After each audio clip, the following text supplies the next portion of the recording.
You can find information about subscribing to the series at netrf.org/podcast, where you'll also find helpful infographics and videos that expand on this material. If you're new to NETWise, we strongly recommend that you go back and listen to the first episode in the series. It will give you a solid grounding in the basics of neuroendocrine tumors and how they're treated. You can find a whole library of episodes on different topics at netrf.org/podcast and wherever you get your podcasts. Do you have a story to tell about your own NET journey? If you're a NET patient who would like to participate in a future episode, please email us and let us know. podcast@netrf.org. Welcome to NETWise. This is a podcast for neuroendocrine cancer patients and caregivers that presents expert information and patient perspectives. My name is Jessica Thomas, Director of Patient Education at the Neuroendocrine Tumor Research Foundation. If you're a patient living with NETs, you probably have some experience of fatigue. Maybe it's hard to get out of bed in the morning. Maybe in the afternoon you have to take a nap. You may have less energy to cook dinner in the evening or spend time with your friends on the weekend. Fatigue can range from temporary to inescapable and from inconvenient to debilitating. It can be frustrating and stressful and sometimes lonely. It isn't a symptom that's easy for others to see. And although fatigue is extremely common, sometimes we can be so focused on cancer itself that it doesn't get much attention. But it can be useful to understand the different causes of fatigue that might affect NET patients, as well as some helpful strategies to address it. So in this episode of NETWise, we're going to turn the focus on fatigue. It's no secret to doctors that patients often feel exhausted. Dr. Claire Mulvey is a thoracic medical oncologist at the University of California in San Francisco. She specializes in taking care of patients with lung NETs. So a pretty common thing I've heard patients say is that they look fine, that people look at them and say, you don't look like you have cancer, it doesn't seem like you have cancer, but they don't feel fine. When they look at their day and what they're able to do, they're not able to do the things that they could do before. Dr. Mulvey is also a researcher whose work has been supported by NETRF. I have done research focused on quality of life for patients with neuroendocrine tumors, and fatigue has jumped out as a particular need for patients with NETs. Both, I think we see that in clinic, and then also as I'm starting to analyze some of the survey data from our studies, something like 40 to 50% of people have reported significant fatigue as a side effect. Fatigue is a persistent tiredness or a lack of energy and motivation. It is a normal biological response to exertion, stress, or lack of sleep. But when you're fighting cancer, it can become extreme. There are two main kinds of fatigue, physical and psychological. I think there's sort of two sides to the same coin, but really it's patients coming in saying they're exhausted, that they can't do the things they normally want to do, that their day looks very different. It's that exhaustion, and it can be physical, it can be emotional. Often it's both. We're going to start with the physical. There are multiple ways that NETs can cause the body to experience fatigue. The first is simply the existence of a tumor. Dr. Scott Paulson is a gastrointestinal medical oncologist at Texas Oncology in Dallas at the Baylor Charles A. Siemens Cancer Center. You get bulky tumors, it's like carrying around another living thing inside you. So it tends to start to steal away your nutrition. People tend to lose a lot of weight. It's tough to get the energy that you need. That kind of depletion can apply to any kind of large tumor. But the thing that sets neuroendocrine tumors apart is that many of them produce hormones. These are called functional tumors, and the various hormones they produce can contribute to fatigue in unique ways.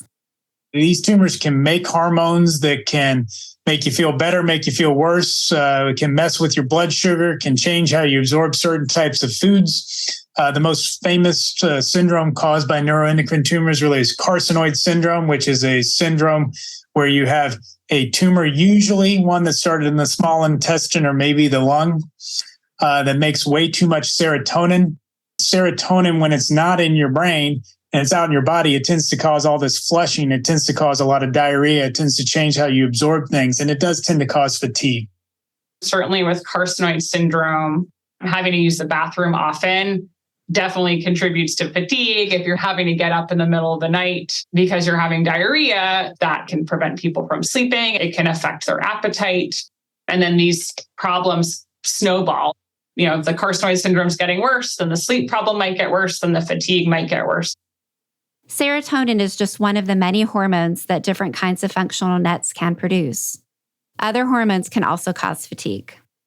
Certain types of tumors called paragangliomas and pheochromocytomas, basically the substance they can make is adrenaline. So they can dump constant stress hormones into the system, which can actually, over time, be very fatiguing and very tiring. I mostly take care of patients with lung neuroendocrine tumors, and one of the hormones they can make is cortisol or ACTH, which leads to cortisol production. So there are some patients who live with high levels of cortisol over time, and that can cause all sorts of problems. Cortisol is part of our body's normal stress response. It's helpful in small doses at the right time. But if you're living with lots of cortisol over a long time, that's generally not healthy for the body and can contribute to things like fatigue and sleep trouble. In addition to tumors and the hormones they sometimes produce, there is a second source of physical fatigue NET patients might experience, and that's treatment. Treatments often cause the body to operate differently than it normally would in order to fight off cancer. Many of the treatments commonly used for NETs are known to be fatiguing. Chemotherapy can lower the blood counts. When your immune system is suppressed, often people feel more tired. If it lowers your hemoglobin and contributes to anemia, that can be another reason why people might feel tired. And that's true both for the oral chemotherapy medicines like capecitabine and temozolomide, and then of course also any IV chemotherapies like platinum and etoposide. PRRT, a lot of folks report fatigue. I'm not quite sure it's the radiation dosing itself with PRRT, but it is reported all the time. And we do know that radiation is fatiguing. And we like to think of PRRT as smart radiation and somewhat controlled, but you're still getting a very large amount of radiation dose inside the body, and exposure to radiation makes people tired. So anybody who's getting radiation for, say, a cancer in the neck and just getting external beam radiation for 6 weeks, those folks always come out saying, I feel exhausted. Immunotherapy can cause fatigue through a variety of different mechanisms. It can affect the thyroid. That's pretty common. Rarely it can affect the adrenal gland. And then there are also patients where the numbers look fine, the thyroid adrenal function looks fine, but they're clearly tired from the treatment. And then lanreotide and octreotide, they are hormones, right? So they're synthetic versions of natural hormones that we make, but they can affect sort of the whole endocrine system, I think, in ways we may not fully appreciate. So many folks are on lanreotide and octreotide. That's our bread and butter, our staple of treatments. Other treatments we use for neuroendocrine tumors can be exceptionally fatiguing. Sunitinib, everolimus, targeted therapies, some other drugs that we think are going to be coming down the pipe, cabozantinib. These can be very tiring medications independently. They basically are slowing growth patterns within a cells. Some of them are what we would call dirtier effects than others, meaning they hit multiple different processes in growing cells to turn them down and slow them down. And that can be very fatiguing. In addition to the physical effects of treatment, the process of getting treatment can be exhausting in and of itself. The number of calls you got to do with an insurance company, the financial meetings, the different taking time out of your day to go into the physician's office, getting treatments, getting shots, getting infusions, just that whole process, which seems to never end. This brings us to psychological fatigue. It's different from physical fatigue in that it affects the person's cognitive and emotional functions. You might have trouble concentrating, processing information, or thinking clearly. You might feel more irritable, sad, anxious, or stressed. And that stress doesn't just come from logistics. A cancer diagnosis often comes with a tidal wave of fear and uncertainty. This can be even worse when it's a diagnosis of NETs, which are rare and complicated.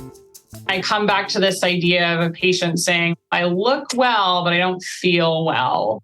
And I think there's a unique psychological stress from having these types of cancers. On the one hand, they're being told, this is a good cancer to have. People do better than for some other cancers. And yet they're living with sometimes a lot of symptoms over time, both from their cancer and from treatment. There's a huge spectrum of how neuroendocrine tumors can behave. There are some that are very indolent, some that are very aggressive. Responses to treatment can be variable. And we do our best to make predictions based on what we know about someone's tumor. I mean, it's probably happened 3 times today.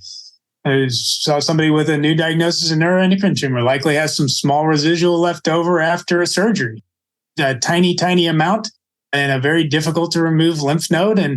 And my feeling is, well, we ought to watch and see what that does before we do anything differently, because I'm not 100% sure. Your PET scan wasn't conclusive on this. And this particularly young individual, and got 2 young kids. So it's saying, okay, now you just told me there's a tumor left over, or there may be one, but you're not sure. And we're just going to get a follow-up scan in 6 months and see what's going on. That doesn't sit well. And having to live with that constantly, I feel like is very difficult. It's a chronic disease state, and it's constantly on your mind. So I think that hangs with patients, and I think that tends to cause a lot of fatigue. It would make me tired thinking about it. I am a co-principal investigator of a study called the ENET study, which is looking at quality of life in patients with advanced neuroendocrine tumors. And one of the themes, we're still analyzing the data, but one of the themes that's starting to emerge is that the psychological symptoms are as prevalent, if not more prevalent, than some of the physical symptoms. And I do think these issues like uncertainty and just the chronicity of some of the symptoms and treatments may be contributing uniquely for neuroendocrine tumors. My name is Beth Leonard. I am 49 years old, and I live near the Washington, D.C. metro area.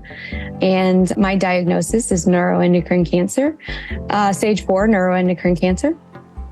They're not sure which is the primary, actually. So it's just all they've been able to say. It's a stage 4. They know that for sure. And that's all I've got. I struggle with going to sleep at the end of the day. I struggle with staying asleep in the middle of the night, and oftentimes can wake up very early despite all of that. First and foremost, the anxiety of it all, right? When you're first diagnosed, especially, Google's your friend. Although they say not for it not to be, but Google is your friend. So anytime I have a symptom, I don't know which doctor to go to. I don't know what problem I need to attend to. Is it related to cancer? Is it something new? So when you first get diagnosed, all of these things are coming through your head and you're researching everything. And the quiet time for me was always at night. So I'd be on my phone looking things up, and then dealing with the normal relationships, work stressors. I take too much on. I'm a perfectionist. So all these things go through my head all night long. The other contributing thing is that often my diarrhea will happen at 2 or 3 o'clock in the morning. And so it wakes me up, and that disrupts my sleep. I don't know what it is, but that seems to be the 2 or 3 a.m. time frame, and will often last until 5 or 6, sometimes 8 in the morning. So I know that's a contributing factor to my fatigue. I know that the endocrine system has an impact on sleep, fatigue, and other things. And let's be honest, I have a chronic illness. I have a disease. I have cancer. I have stage 4 cancer. My body's got to be working on overdrive all of the time. So oftentimes, I feel like I'm going through molasses. It's like you lift up a limb and you can barely get it up and it just wants to drop back down. So physically, my body has reached past its performance. My mind starts feeling that, hearing that internally, and I get this repeat, I can't do it anymore. I can't go on. I'm exhausted. I got to just get through the day. I just got to get through the day. And I'm exhausted. physically, mentally exhausted. And I'm not a quitter, so I keep pushing and pushing to get through the day. But just walking up the stairs is exhausting. I want to take a shower. Just walking to do a shower these days is exhausting. I need to brush my teeth. I'm sitting here calculating the time in my mind. How much time is it going to take me and take away from me trying to get to sleep? Should I wash my hair? So do I wash it at night, or should I sleep in a little bit, or try to sleep in a little bit and wash it in the morning? I want to go and do things that I like to do and don't feel like I have the mental capacity, because I think it's not even just the physical, it's the mental capacity of fatigue. So emotionally, it's been very challenging. Then you add and compound the medical stuff on top of all of that. Fatigue, not being able to sleep, contributes to that emotional feeling of depression because you can't get out of it. We want to take some time to talk specifically about sleep. When we talk about fatigue, it's often intertwined with sleep, which can be disrupted by cancer symptoms, treatment side effects, or stress, depression, and anxiety. This lack of sleep can exacerbate both physical and psychological fatigue. Amanda Phipps is an associate professor of epidemiology at the University of Washington and the Fred Hutchinson Cancer Center. Her research focuses on how different lifestyle factors impact patient survival among those with cancer.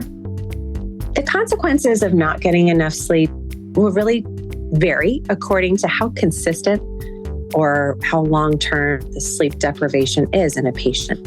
I think we all can relate to the experience of not getting enough sleep one night, and then the next day you feel a little more fuzzy, you may be a little more irritable, you're not as good about eating healthfully.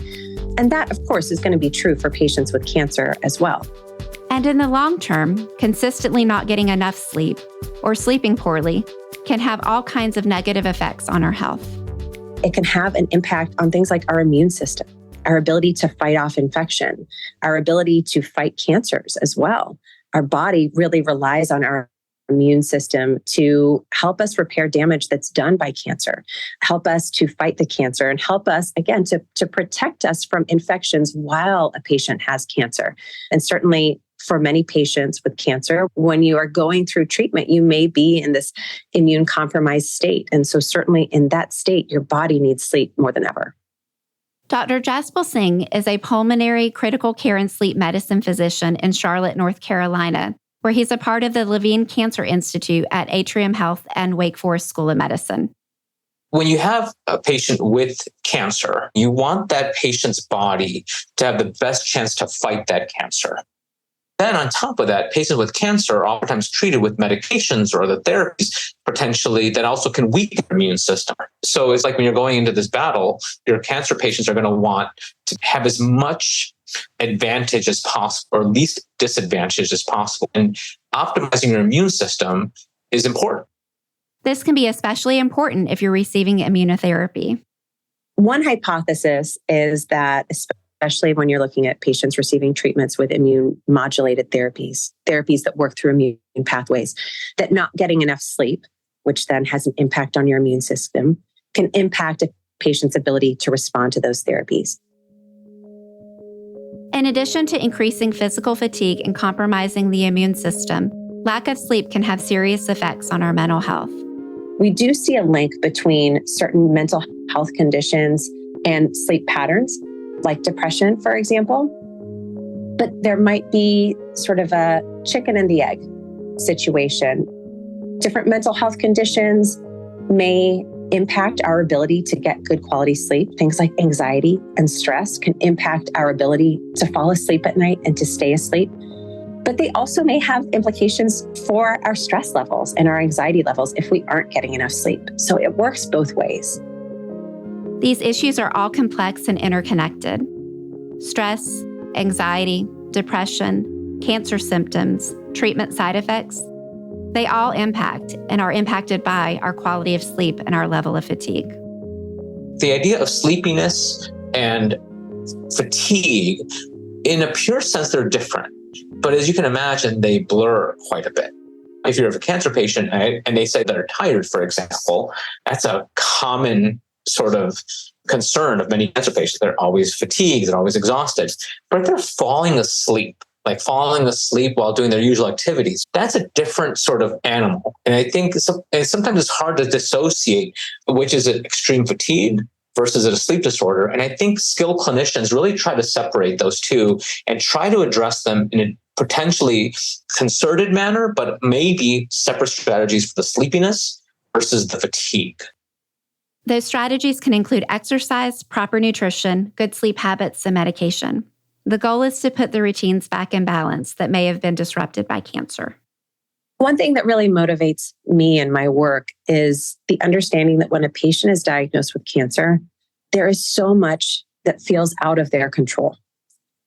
But even in the midst of that moment, of that experience of receiving a cancer diagnosis, there are things that patients can do that they do still have control over. So I think it's really empowering to focus on the things that a patient can control in that moment of receiving a cancer diagnosis, to think about ways in which a patient can impact their own treatment response, impact their quality of life as they go through this stressful experience of a cancer diagnosis and cancer treatment. My name is Carrie Camino. I'm 54 and I live in Libertyville, a northern suburb of Chicago. I have neuroendocrine cancer and it is grade 3, stage 4. I literally found this very much by accident. I had a small twinge of something in my abdomen and it went away. And 3 days later, it came back in exactly the same spot. And I like to say that there was no workout program that I was on at the time that was going to actually cause that small little muscle twinge feeling. And so I ended up going to see a new general practitioner who was good enough to listen to my thoughts and concerns. She sent me for a CT scan, and 2 days later, I had to come back to me and tell me that she had found a mass in the head of my pancreas. I have both removed my primary tumor via a Whipple procedure. I've also been on CAPTEM chemotherapy. I was on that for 9 months, and I've recently been on a 6-month holiday. I use exercise as my main means of managing my stress. The exercise regimen that I follow, it's a combination of cardio and weights and stretching and yoga. I'll incorporate some swimming in there. And not every day is like a big slog. Some days it's just walking the dog around the block. However, I will see very particular impacts in terms of my ability to sleep at night, based and directly correlated with whatever my level of activity was that day. And I sleep best and recover best when I've made the time for myself to exercise and to make sure that I'm taking care of my body. And that will definitely have a positive impact on my ability to, face the next couple of days. In particular, it's that ability to actually not stay awake, up, stressing and thinking about this, that I actually feel like is so helpful to me, because you can really kind of spiral. And there was a point in time where I was, I would definitely wake up multiple times during the night, and it was all I could think about. And that certainly wasn't helping anything. And then you just find yourself stressed out even more the next day. And so that's why for me, I've prioritize so heavily my ability to actually almost enforce a sleep schedule by making sure that I'm staying so active. And the other part of this is to give yourself permission. I've always found myself, I think, in roles where I was very much attuned to the needs and managing towards the needs of others. And so shifting that focus around was a pretty big pivot for me. There's nothing like having medical professionals, specialists sit in front of you and say, look, the best thing that you can do for yourself right now is exercise every day and be focused every day on what you're ingesting and how it makes you feel, and being thoughtful and mindful about your rest and your physical state. I was recently actually speaking with someone else who unfortunately had a diagnosis of pancreatic adenocarcinoma. And, the thing that I mentioned to him was, it's really hard to think about yourself as a cancer patient, especially when you actually feel good. And to look in the mirror and kind of wrap your head around that is an important and significant step, because it allows you to start to clear things out of your way and to be okay with the fact that, you now get to be a little bit selfish with some of those decisions. I think the other thing that it clears the way for is for you to give yourself some grace and realize that, not every day is going to be exactly as it was yesterday, but you can still find some really amazing things ahead of you. Like Carrie discovered in her NET journey, exercise can be one of the most effective strategies for managing some of the problems we've been talking about. It's good for sleep. It's good for fatigue. It's good for anxiety, stress, and depression. Now, sometimes people are frail or have other health issues, and it's hard to do really any sort of activity. So in those cases, we try to connect them with physical therapists or exercise counselors where they're in a supervised setting, trying to do some strength training, some mobility training. It's kind of paradoxical. If you're tired, try to keep up your activity level, but it is one of the things people can do. Something else you can do is pay attention to your sleep habits. This is often called good sleep hygiene. Good sleep hygiene generally means trying to follow our natural biological clocks. For example, you want exposure to sunlight or outdoor light, ideally during the day, if you can do that.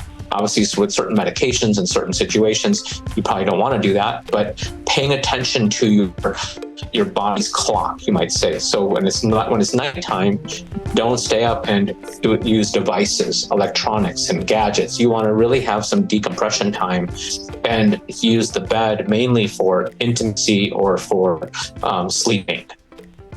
Sleep is something that we all have control over to some extent. But I think it's also important to set realistic goals. In talking to a patient with cancer who's experiencing disrupted sleep, if their treatment is causing them disrupted sleep because there are these side effects that have them up throughout the night, telling that patient that they need to get a solid 8 hours of sleep every night is going to feel like an unachievable goal.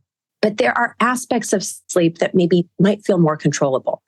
I would encourage patients to think about what they do have control over and start with sustainable goals. Things like having consistency in what time you go to bed and what time you wake up in the morning, every day of the week.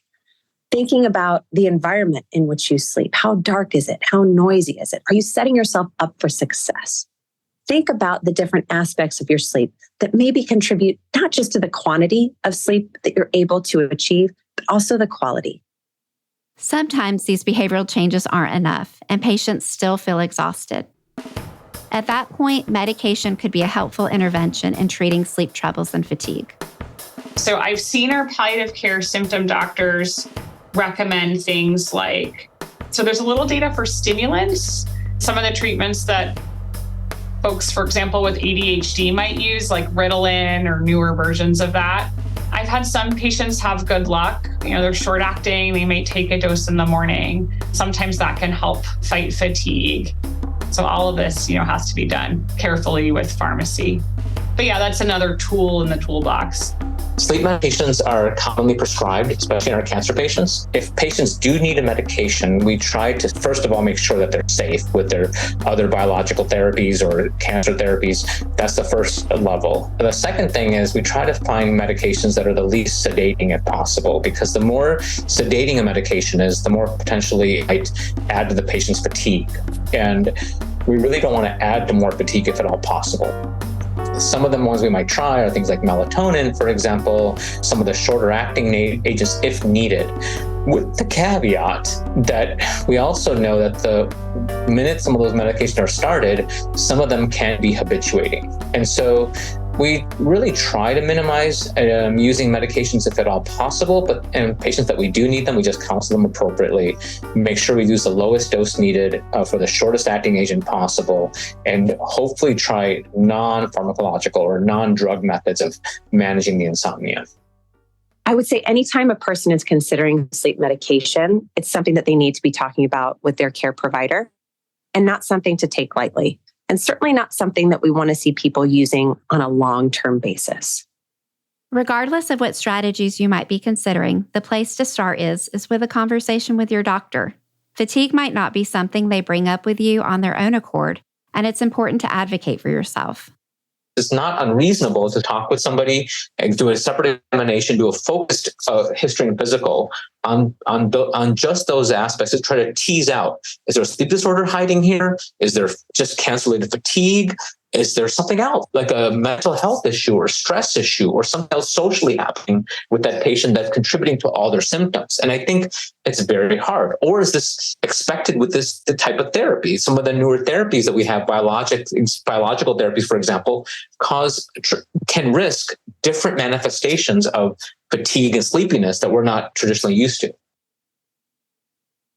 On the physician side of things, we're not going to take care of every change in your lifestyle that could potentially be a benefit for you. Frankly, it's not how we're trained. We're very reluctant to dispense quite a ton of advice that is not clearly substantiated by high quality level of evidence, but we don't have a research trial to answer every question in life. So because of that, don't necessarily always rely on your doctor. Really, neuroendocrine tumor research was moved forward by patients. These are great networks for it. Do what's right for you. These are individual things: diet, exercise, how you approach sleep, how you approach fatigue, how you approach your job, your kids, your family, everything else. Everybody's got to do it the right way for them. It's really impossible for us to be prescriptive. Ultimately, these decisions are in the hands of patients. Your experience of fatigue can look different depending on who you are, what kind of tumors you have, and where you are in your treatment journey. There's no one-size-fits-all solution to issues with sleep and fatigue, but trying to address them can improve your overall quality of life. Just somebody I saw this morning, and this is fairly typical, fall into a very deep depression, stop taking care of themselves. In this person's case, started drinking too much, started not sleeping, completely disconnected from all of their normal things that they were doing, their friends, their family, everything else. And then over time, able to get back on a good sleep hygiene schedule, start taking better care of their nutrition, cut out bad stuff out of their life, and they're just doing a heck of a lot better. Do I think that it's killing off their neuroendocrine tumor cells? Maybe it is. I don't know. Maybe it is. But even if it's not speeding up or slowing down the cancer, it's the difference between thriving with the cancer versus just surviving with it. I want patients to have both the assurance that it's not in their head, that these are common symptoms that a lot of people are dealing with, and to recognize that they have sort of an outsized impact on their overall day-to-day quality of life, that they can have the conversations with their doctors and that there may be things that they can do about it, that there are different contributions to why they might be having trouble sleeping or why they're fatigued, and also that there are things that you can do. Thank you for listening to NETWise. I'm Jessica Thomas, Director of Patient Education for the NET Research Foundation. Our production partner for this series is Citizen Race Car. This episode was written and produced by Anna Van Dyne, post-production by Jose Miguel Baez, production manager Gabriela Montequin, executive producer David Hoffman. It was made possible by the generous support of Ipsen, Novartis, and Tercera Therapeutics. Special thanks to everyone we interviewed for this episode. We are grateful for your expertise. If you would like to join NETRF in our mission to fund research for NET cancer or help support educational programs like this NETWise podcast, please go to netrf.org/donate. This is a production of the NET Research Foundation. We're committed to improving the lives of patients, families, and caregivers affected by neuroendocrine cancer. We fund research to discover cures and more effective treatments, and we provide information and educational resources. Please visit us at netrf.org. This podcast is not intended as and shall not be relied upon as medical advice. The Neuroendocrine Tumor Research Foundation encourages all listeners to discuss any scientific information found here with their personal oncologist, physician, and/or appropriate qualified health professional. Listening to this podcast does not constitute a patient-physician relationship. The Neuroendocrine Tumor Research Foundation does not represent that any information provided here should supplant the reasoned, informed advice of a patient's personal oncologist, physician, or appropriate qualified health professional.